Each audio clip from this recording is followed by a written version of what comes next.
Mr. Stephen, thank you so much for being here today. Now, you were a keynote here at SHRM Conference. Tell me, what was your topic? Well, my topic was on what I call trust and inspire. It's all about winning the war for talent today because it's such a competitive marketplace. People, job seekers, have many opportunities to go anywhere, work from anywhere, work from home, hybrid work. There's so many choices and options. And so companies are really trying to say, how do we attract, retain, engage, and inspire the best people? How do we win the war for talent? And we can't win this war for talent if we lead in the old style of leadership, what I call command and control. And what's happened is we've become more sophisticated in our command and control, more advanced, more enlightened command and control. But that's not going to work with this new generation of workers and the way work is done today, with the choices, the options. People don't want to be managed. People want to be led. They want to be trusted. They want to be inspired. And that's the idea that trust and inspire is the new way to lead in this new world. That's how you're going to win the war for talent, by building a culture that's inspiring and where you trust your people and they reciprocate that trust back, and you see the greatness inside of them and you help them see it in themselves. You develop it, you unleash it. That's the idea, trust and inspire.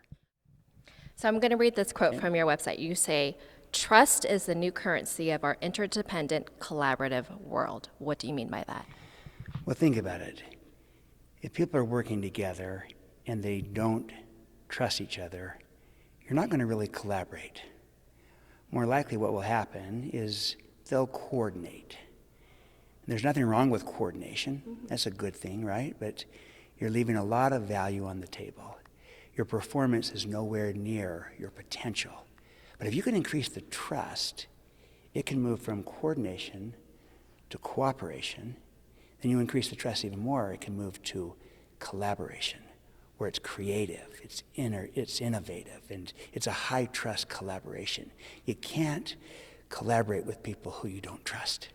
You've got to be able to increase that trust in order to truly and creatively collaborate. And that's what we need today to solve our problems and to seize opportunities, is real collaboration that leads to innovation. And none of that happens without trust. So I come back to the idea of trust and inspire versus command and control. You can't command and control your way to collaboration or innovation. And people don't respond that way, especially in today's world, where with disruptive technologies, all these changes going on. The only way to truly lead, to operate, is through trust and inspire. That's why I'm saying this is the new currency of our times. It makes our world go around. It makes leadership work. And the old model is just becoming increasingly obsolete, irrelevant. And yet so many leaders, so many organizations are still kind of trapped in the old model of command and control. They just become better at it, enlightened in their command and control, but their paradigm of how they view people still hasn't fully shifted. And so the trust and inspire is a new paradigm, a new way of seeing people and of seeing leadership, where you see the greatness inside of people. And in that there's the powers in the people, the powers in the seed. I use the metaphor of a garden, and the powers in the seed. Your job as a leader is to create the right conditions. And water it and nurture it and get sunlight on it and the like, so that the seed can grow. But the power's in the seed, not in the gardener. Your job as a gardener is to create the conditions for the seed to grow. If leaders view themselves that way, their job is to create the conditions for the people in their organization to flourish, to grow, to develop, and to use their great talents for the benefit of the mission, the purpose of the company. So it's kind of a paradigm shift. And we need that kind of paradigm shift to really model this kind of leadership needed today. So this may be a two-part question. So first of all, can you shortcut the trust, building a trust? Because as you see in a relationship, let's say someone's going out on a date, it might start off with a cup of coffee, going to dinner, and a couple more dates before the relationship gets cultivated. So can an organization shortcut that? And what are some tips where right now they're looking to, how do we create this environment where it is trust, there's trust amongst everyone who's going to collaborate on a project? Yeah, I don't think you can shortcut trust, but I do think you can accelerate trust. So you're not taking a shortcut that's somehow skipping steps. It's just that you're accelerating through the steps, through the process of really trying to gain some experience with each other. But there's kind of two basic premises: that you earn trust and you give trust. So the idea is that you yourself are always credible. You're trustworthy. And that flows out of your character and your competence. That will take some time. You try to demonstrate that over time, that you're a person that could and should be trusted. But as we work together on teams that get thrown together overnight, and you're working on a virtual team with people you've never met before in person and may never, we don't have time to kind of wait to see if everyone's fully trustworthy or ready. That would take a long time. So what's critical today is to not only be trustworthy, but to also be trusting, to be willing to give trust. You give trust to get trust. You extend it to receive it. Because when you're trusting, people respond to that. They rise to the occasion, they perform better, and they give it back to you.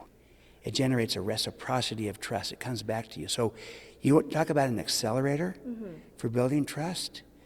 Trust people. The quickest way to create trust is simply to extend trust. And you'll see it come back to you. And so many leaders, they say, I'm trustworthy, but they're not trusting as leaders. And what happens is people reciprocate back that distrust right back at them. Marie, I've worked with organizations all around the world, and I find in low-trust organizations, low-trust companies, the number one reason why employees don't trust their management is first and foremost because the management doesn't trust the employees. And then the employees reciprocate that distrust right back at them. But what if instead your starting point as a leader, as a team, as a culture was, we start with trust. We hire winners on our team, in our company. So our starting point is we trust you until you prove that we shouldn't. Instead of the other way around, which is, I don't trust you and we don't trust anyone until they prove that we can. That's too slow. It's not going to work in our world today. So give trust to get trust. Be trusting as well as trustworthy. And that's a great accelerator to building trust fast in new situations, new teams. And the pandemic and all its implications have created a great opportunity because you got people working from home, working from anywhere. And it's really a trust relationship. And I've seen some people in organizations where they're working from home, but they still don't feel trusted. They just feel like, the team, the leadership has no choice now but to allow that, but they still feel like they're being micromanaged from a distance. I've had other people in organizations where they've used this pandemic and this new work environment of work from home, work from anywhere, hybrid work, as a great opportunity to accelerate the building of trust because they've let out and the leaders have said, we trust you. And, we're going to have clear expectations and accountability around the trust we're giving, but our starting point is we trust you. And you're working from home, we trust you. What a different feeling. Same situation, two different approaches, two different outcomes. Well, because I can see that the employee feels empowered and they are being taught autonomy versus being micromanaged, and then you're creating a very competitive environment as well. So with that said, what is your final success message to an organization right now who needs to cultivate trust within their organization? Yes. Well, it's similar to the message I just gave here at this SHRM Talent Conference. And that is that the world has changed, but our style of leadership has not. We need to catch up our leadership style consistent with this new world of disruptive technologies, rapid change, a diverse workforce with multiple generations, where the workplace is shifting and everything else. We need a new way to lead in this new world. And so I'm calling it trust and inspire, and it's just really these three simple things. You model, so you model the behavior, you go first. You trust, the whole idea I've been talking about of trusting, and then you inspire. And the idea behind inspire is that you connect with people directly through caring and through a sense of belonging on a team. By connecting with people, that inspires them. It also inspires them when you model the behavior. It also inspires them when you trust them. And then when you add to that connecting with people, and then connecting people to purpose and to meaning and to contribution, that inspires. So the whole premise is everyone can inspire. It's not just for the charismatic. Everyone can inspire. It's a learnable skill for any leader, any team, any organization. So you model, you trust, you inspire. That's the new way to lead in our new world. I love it. I see a lot of your dad in you. Well, thank you. And what a, both of you, but he's extremely powerful, powerful individual, was extremely kind, and I do believe he cultivated empowerment in any situation. Tell me what was it like having him as your dad? Remarkable. I mean, of course, he's my dad, so I love him as my dad, but he also was my mentor, and he's the one that taught me about leadership through his leadership with me. He's the one that taught me about trust and inspire because he was a trust and inspire parent. And the story he tells in his 7 Habits book about green and clean, where he's having his son take care of the yard. Well, I'm that green and clean kid. I was just 7 years old, and I'm being empowered, trusted to take care of this lawn, this big lawn. And the whole process was that my dad cared more about the relationship and my development than he did about the lawn. He wanted to get a green lawn and a clean lawn, but his greatest goal was he wanted to raise a child to learn responsibility. But I felt trusted, I felt inspired as a 7-year-old. I didn't care about money or allowance status at that age, but I did care about my dad, and I didn't want to let him down.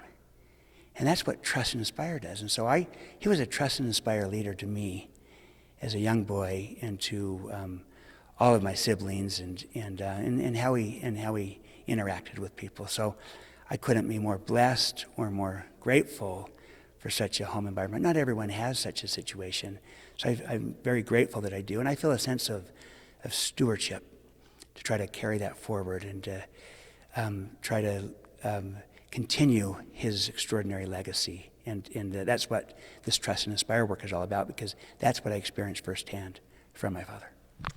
So beautiful. Well, continued success, and I'm sure he's looking down. Super proud of you, and thank you for being here. Thank you for giving your words of wisdom to us today. Absolutely. Thank you so much, Maria. Great to be with you, and also with all our viewers at SHRM. Really grateful for this opportunity to be with you today. I love speaking to you on this topic, but I have to address something because you've been using your hands. There's blue all over your fingers. You've been working really hard today, I know. So tell me what happened here, because I know you're not part of the Blue Man Group, right? You want to show everyone? All right. Well, I am using my hands, and the blue is from doing a book signing, and one of the Sharpies, a blue Sharpie, just exploded and went all over my hand, and I probably spent a half hour washing it and still haven't gotten it out. So I've been telling people that I'm just getting ready to perform in the Blue Man Group tonight. So look for me there, okay? In the Blue Man Group. I'm ready. I'm halfway there.